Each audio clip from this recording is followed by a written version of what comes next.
சென்னை உயர்நீதிமன்ற வழக்கறிஞர் சங்கமானது மிக பழமையான ஒரு வழக்கறிஞர் சங்கம். இந்த சங்கமானது பிரிட்டிஷ் காலத்திலிருந்து சுமார் 135 ஆண்டுகளாக இருந்து வருகின்ற ஒரு வழக்கறிஞர் சங்கம். இந்த சங்கமானது வழக்கறிஞர்களுக்கு மட்டுமல்லாமல் ஒட்டுமொத்த சமுதாயத்தில் உள்ள எல்லா பிரச்சனைகளுக்கும் போராடுகின்ற ஒரே சங்கம் சென்னை உயர்நீதிமன்ற வழக்கறிஞர் சங்கம். இந்த சங்கமானது இந்தியாவிலே மிகப்பெரிய ஒரு வழக்கறிஞர் சங்கம். இந்த சங்கத்தினுடைய தேர்தல் இன்றைய தினம் நடைபெற்றது. இந்த சங்கத்திற்காக தலைவர் பதவிக்காக இன்றைய தினம் போட்டியிட்டேன். ஏற்கனவே 2 முறை தலைவர் பதவியில் நான் இருந்துள்ளேன். மீண்டும் இந்த தேர்தலில் நான் போட்டியிட்டேன். என்னை எதிர்த்து போட்டியிட்ட வேட்பாளர் ஒரு அரசியல் கட்சி சார்ந்தவர். அந்த அடிப்படையிலே நாங்கள் எங்களுடைய பிரச்சாரத்தை துவக்கினோம். அரசியல் இந்த வளாகத்தில் வரக்கூடாது, உயர்நீதிமன்றத்திலே குறிப்பாக வழக்கறிஞர் சங்கத்திலே அரசியல் வரக்கூடாது என்ற ஒரு அடிப்படையிலே இந்த தேர்தல் பிரச்சாரத்தை நாங்கள் வைத்தோம். ஒட்டுமொத்த வழக்கறிஞர்களும் எங்களுடைய பிரச்சாரத்தையும் எங்களுடைய கோரிக்கையும் ஏற்றுக்கொண்டு இன்றைய தினம் மிகப்பெரிய ஒரு வாக்கு வித்தியாசத்தில் எங்களை வெற்றியடை செய்துள்ளார்கள். இதற்காக ஒட்டுமொத்த வழக்கறிஞர்களுக்கும் என்னுடைய நன்றியை நான் தெரிவித்துக் கொள்கிறேன். தொடர்ந்து வழக்கறிஞர்களுக்காக நான் பாடுபடுவேன். அதேபோல அரசியல் சாயம் இல்லாமல் இந்த சங்கத்தை கொண்டு செல்வேன் என்பதையும் இந்த நேரத்தில் நான் தெரிவித்துக் கொள்கிறேன். சார், என்னதான் சட்டமன்றம் நாடாளுமன்ற தேர்தல் இருந்தாலும் இந்த உயர்நீதிமன்ற தேர்தல் முக்கியத்துவமாக பார்க்க முடியுது. அப்படி என்ன சிறப்பு சார்? உயர்நீதிமன்றத்தில் வழக்கறிஞர்கள் பல பேர் இருந்தாலும் இந்த ஒரு விஷயம் ஹைகோர்ட்டு எம்ஹெச் எலெக்ஷன்றது என்ன முக்கியத்துவம் ஏனென்று சொன்னால், இந்த சென்னை உயர்நீதிமன்ற வழக்கறிஞர் சங்கமானது ஆயிரக்கணக்கான வழக்கறிஞர்களை கொண்ட ஒரு மிகப்பெரிய ஒரு வழக்கறிஞர் சங்கம், இந்தியாவிலே மிகப்பெரிய ஒரு வழக்கறிஞர் சங்கம். நாங்கள் ஏற்கனவே நான் சொன்னது போல இந்த சங்கமானது வழக்கறிஞர்களுக்கு மட்டுமல்லாமல் ஒட்டுமொத்தமாக சமுதாயத்தில் எந்த பிரச்சனை என்று சொன்னாலும், இலங்கை தமிழ் பிரச்சனையாலும் சரி, காவேரி பிரச்சனையாக இருந்தாலும் சரி, மிகப்பெரிய ஒரு போராட்டத்தில் நாங்கள் ஈடுபட்டு மக்களுக்காகவும் சரி, விவசாயிகளுக்காகவும் நாங்கள் தொடர்ந்து போராடி வருகின்ற ஒரு வழக்கறிஞர் சங்கம். அந்த அடிப்படையிலே இந்த சங்கத்தினுடைய தேர்தல் மிக முக்கியமான ஒரு தேர்தலாக கருதப்படுகிறது.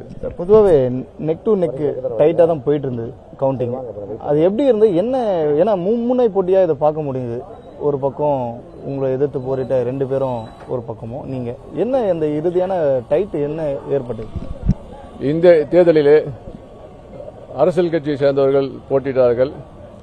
எங்களுடைய ஒட்டுமொத்த பிரச்சாரமும் அரசியல் வரக்கூடாது என்ற அடிப்படையில் எங்களுடைய பிரச்சாரத்தை நாங்கள் வைத்தோம் வழக்கறிஞர்களிடம். அதே போல ஏராளமான பணம் இந்த தேர்தலில் செலவு செய்யப்பட்டுள்ளது. அரசியல், அதிகாரம், பணபலம் இதை எதிர்த்து தான் நாங்கள் போட்டியிட்டோம்.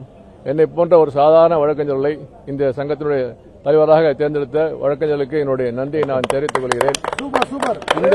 இந்த வெற்றியின் மூலம் நான் தெரிவித்துக் கொள்வது என்னவென்று சொன்னால், அரசியல் மூலமாகவோ அதிகாரத்தின் மூலமாகவோ பணபலத்தின் மூலமாகவோ ஒரு பதவியை பெற முடியாது என்பதையும் இந்த தேர்தல் தெரிவித்துள்ளது என்பதையும் நான் தெரிவித்துக் கொள்கிறேன்.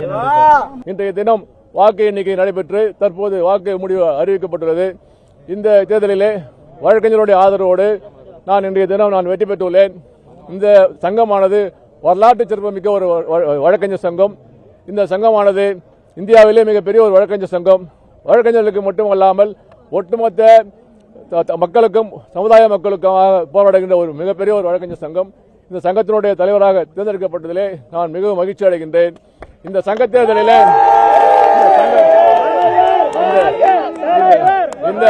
இந்த சங்க தேர்தலிலே முக்கியமான பிரச்சாரம் என்னவென்று சொன்னால், எங்களுடைய பிரச்சாரம் என்னவென்று சொன்னால், இந்த சங்கத்திலே அரசியல் கட்சிகள் வரக்கூடாது, அரசியல் கட்சி சார்பாக யாரும் போட்டியிடக்கூடாது என்ற ஒரு கோரிக்கையை வைத்துதான் நாங்கள் இந்த தேர்தலில் போட்டியிட்டோம்.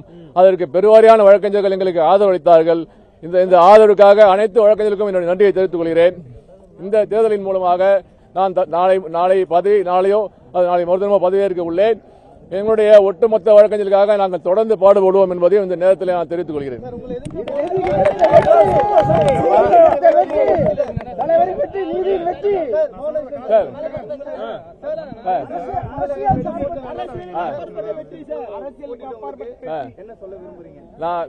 என்னை எதிர்த்து போட்டியிடுவதற்கு நான் என்ன சொல்ல விரும்புகிறேன் என்று சொன்னால், இந்த சங்கத்திலே யாரும் அரசியல் கொண்டு வரக்கூடாது.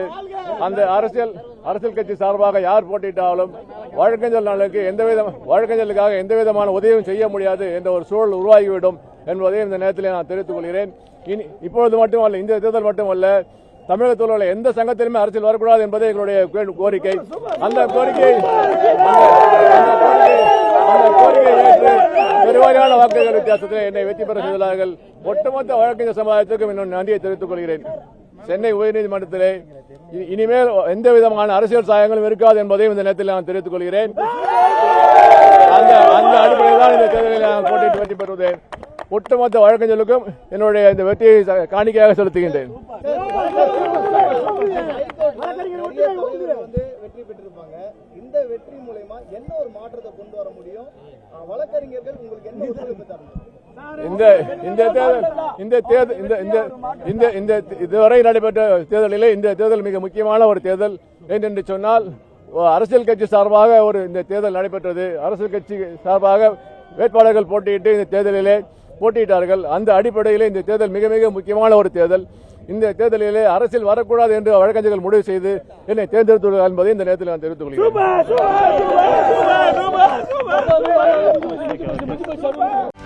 செய்திகளை உடனுக்குடனும் துல்லியமாகவும் தெரிந்து கொள்ள சப்ஸ்கிரைப் பண்ணுங்க.